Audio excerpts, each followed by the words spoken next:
Sunday, May 21. Two contrasting systems. Read Revelation chapter 12, verse 17 and Revelation 17, verse 14. How is God's church described, and what is Satan's reaction to it? Revelation 12, verse 17, And the dragon was enraged with the woman, and he went to make war with the rest of her offspring who keep the commandments of God and have the testimony of Jesus Christ. In Revelation 17:14, These will make war with the Lamb, and the Lamb will overcome them, for he is Lord of lords and King of kings, and those who are with him are called, chosen, faithful. Down through the centuries, God has always had a people who have been faithful to him. Revelation 12:17 describes the faithful as those who keep the commandments of God, and those who are elsewhere depicted as called, chosen, and faithful, as we've just read in Revelation 17:14. Read Revelation 14:8 and Revelation 17 verses 1 and 2. What solemn announcement does the angel make? And what did Babylon do to warrant such an announcement? Revelation 14 verse 8. And another angel followed, saying, Babylon is fallen, that great city, because she has made all nations drink of the wine of the wrath of her fornication. And Revelation 17 verses 1 and 2.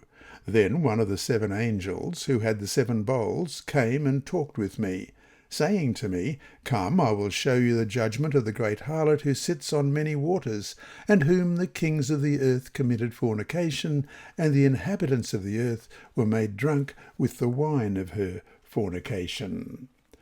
John wrote the book of Revelation at the end of the 1st century.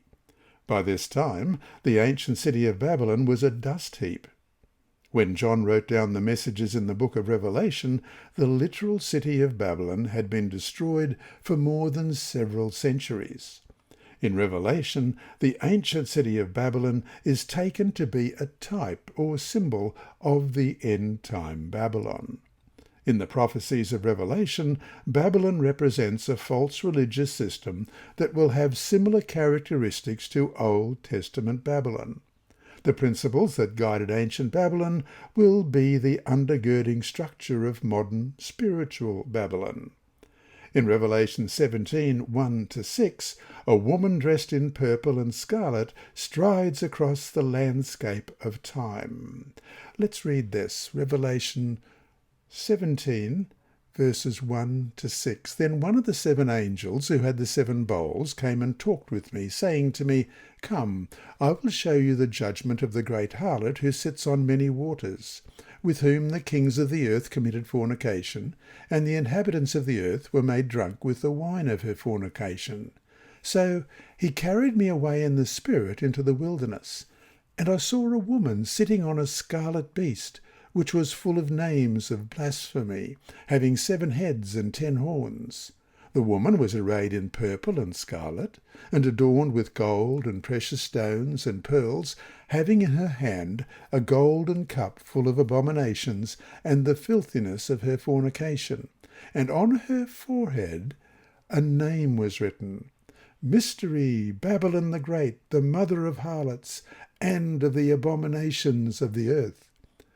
I saw the woman, drunk with the blood of the saints and with the blood of the martyrs of Jesus, and when I saw her, I marvelled with great amazement. This woman rides upon a scarlet-coloured beast. The Bible calls her a harlot. She has left her true lover, Jesus Christ. Here, the Apostle John gives us a graphic portrayal of the apostate system of religion that has powerful influence in the world. Look at the wording. This power was one with whom the kings of the earth committed fornication, and the inhabitants of the earth were made drunk with the wine of her fornication, in verse 2. Drunk, always a negative in the Bible, and fornication, symbolic of the false teachings, false doctrine, and practice. And so to finish today, both leaders and the common people alike have been negatively influenced by this power. What's our only protection?